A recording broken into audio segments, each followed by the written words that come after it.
Have you ever really stopped to think about your own inner world? You know, that private space inside your head where you remember things, you imagine, you dream. It feels so completely and uniquely yours. But what if I told you that our internal experiences could be radically, fundamentally different from one person to the next? It's a pretty fascinating idea, so let's explore it. Okay, I want you to try a quick little experiment with me. Right now, wherever you are, just close your eyes for a second. Now I want you to picture an apple. Just hold that thought. What do you see? For a lot of you, an image is probably popping right into your head. Maybe it's a super crisp green Granny Smith, or maybe a shiny red Delicious. You might even be able to see little water droplets on the skin, the curve of the stem. Maybe there's even a leaf still attached. You can probably turn it around, look at it from all angles in your mind. But what if, when I said picture an apple, you saw, well, nothing? Not blackness, not necessarily, but just no picture. You know what an apple is, of course. You know it's a fruit, it's round, it's got a stem, it can be red or green. You have the concept, all the facts, but there's just no image there. If that last part sounded familiar, you are definitely not alone. This is a very real thing, a variation in human experience, and understanding it really opens up a fascinating window into just how differently our minds can be wired. So, what we have here is basically a spectrum. On one end, you've got people with this rich, detailed mental canvas, almost like a movie screen inside their head. And on the other end, you have people who think more in abstract concepts, in facts, an internal narration, but without any pictures to go along with it. And there's a name for this experience of not having a mind's eye. It's called aphantasia. It actually comes from the Greek words a, which means without, and phantasia, which means imagination. So it is, quite literally, an imagination without images. Now, is this some kind of problem, a defect? Absolutely not. And this is the crucial point.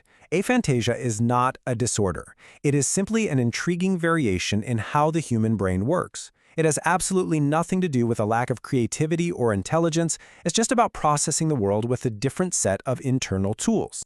So this leads to the big question, right? Why? What causes this pretty major difference? For the longest time, it was a total mystery. But then, a really surprising clue started to emerge when researchers noticed an interesting pattern. What they found was that aphantasia often runs in families. So if you have it, it's way more likely that one of your parents, or sibling, or your kids might have it too. And that was a huge clue.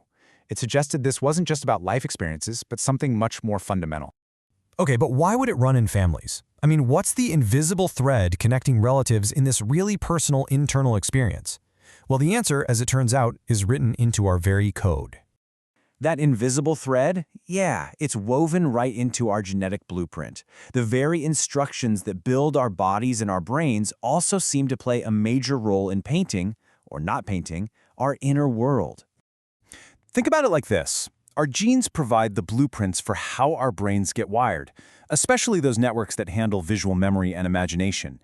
And this genetic influence, it's not a simple on or off switch. No, it creates a whole spectrum of vividness, from, photorealistic detail all the way to nothing at all.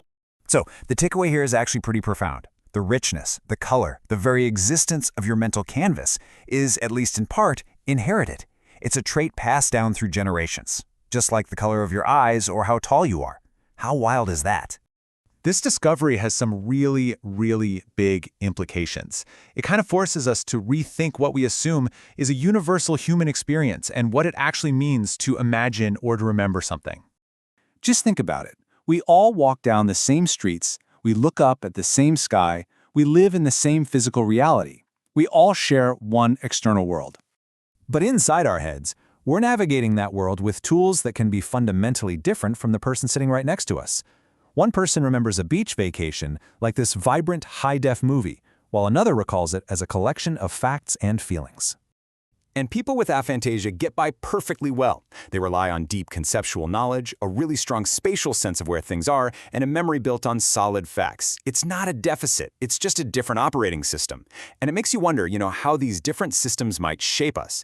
Someone who thinks in abstract concepts might be a natural at data analysis or philosophy, while a vivid visualizer might be drawn to something like architecture or filmmaking. It's just a different way of being brilliant. And that leaves us with one last, really fascinating question to chew on. If something as fundamental as our mind's eye can vary so dramatically from person to person, what other invisible differences are out there shaping our individual realities? Something to think about for sure.